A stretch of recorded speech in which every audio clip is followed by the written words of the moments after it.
পশ্চিমবঙ্গ সরকারের নির্দেশ মেনে আজ বালুরঘাট নালন্দা বিদ্যাপীঠ উচ্চ বিদ্যালয়ে যথাযোগ্য মর্যাদায় পালিত হল পশ্চিমবঙ্গ দিবস। অনুষ্ঠানের সূচনায় বিদ্যালয়ের পক্ষ থেকে ভারত কেশরী ডক্টর শ্যামাপ্রসাদ মুখোপাধ্যায়ের প্রতিকৃতিতে মাল্যদান ও পুষ্পস্তবক নিবেদন করা হয়।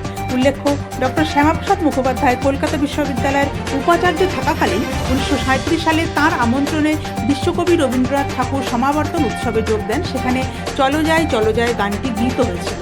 আজ বিদ্যালয়ের ছাত্রছাত্রীরা সেই গানটিকেই উদ্বোধনী সঙ্গীত হিসাবে পরিবেশন করে। অনুষ্ঠানে ছাত্রছাত্রীদের জন্য প্রবন্ধ রচনা ও স্লোগান লিখন প্রতিযোগিতার আয়োজন করা হয়। এরপর শিক্ষক পার্থ দাস ও তন্ময় দাসের পরিচালনায় পশ্চিমবঙ্গের সমাজ ও সংস্কৃতি বিষয়ক এক আকর্ষণীয় কুইজ প্রতিযোগিতা অনুষ্ঠিত হয়। শিক্ষার্থীরা উৎসাহের সঙ্গে তাতে অংশ নেয়। দিনটির ঐতিহাসিক তাৎপর্য ও ডক্টর শ্যামাপ্রসাদ মুখোপাধ্যায়ের ভূমিকা সম্পর্কে শিক্ষার্থীদের অবহিত করতেই বিদ্যালয়ের এই আয়োজন বলে জানান কর্তৃপক্ষ। সাংস্কৃতিক অনুষ্ঠান ও প্রতিযোগিতার মধ্য দিয়ে দিনভর উৎসব মুখর ছিল বিদ্যালয় চত্বর। চলো দুর্গম দুর্গত যাত্রী, চলো দিবারাত্রি করো জয় যাত্রা, চলো বলি নির্ভয় বীর চেরো বার্তা। পশ্চিমবঙ্গ সরকারের নির্দেশে আমাদের বিদ্যালয় নালন্দা বিদ্যাপীঠে ছাত্রছাত্রী, শিক্ষক শিক্ষিকা, অশিক্ষক কর্মী আমরা সকলে মিলে পশ্চিমবঙ্গ দিবস পালন করলাম।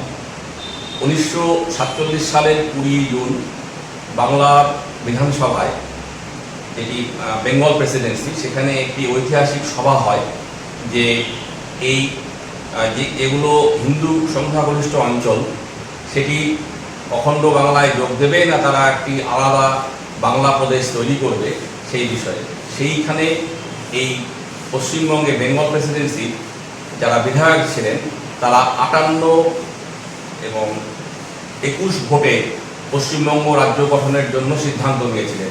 এই ঐতিহাসিক দিনটিকে স্মরণ করার জন্যই রাজ্য সরকার এবার আমাদের নির্দেশ দিয়েছিল এবং আমরা বিদ্যালয়ে quiz competition, essay writing competition এবং স্লোগান রাইটিং কম্পিটিশনের দ্বারা এই দিনটিকে পালন করেছি। প্রথমে ছাত্রছাত্রীরা শ্যামাপ্রসাদ মুখার্জি যখন কলকাতা বিশ্ববিদ্যালয়ের উপাচার্য ছিলেন তখন রবীন্দ্রনাথকে তিনি সমাবর্তন উৎসবে নিয়ে এসেছিলেন। সেই উপলক্ষে রবীন্দ্রসঙ্গীত যেটি চলো যাই সেটি আজ আমাদের গেয়ে শোনায়। পরবর্তীকালে ওনার প্রতিকৃতিতে মাল্যদান এবং পুষ্পস্তবক নিবেদন করা হয় এবং এই ঐতিহাসিক দিনটি স্মরণ করতে পেরে আমরা নালন্দা বিদ্যাপীঠের তরফ থেকে অত্যন্ত গর্বিত এবং আনন্দিত। সৌমিত দাস, প্রধান শিক্ষক, নালন্দা বিদ্যাপীঠ, বালুরঘাট।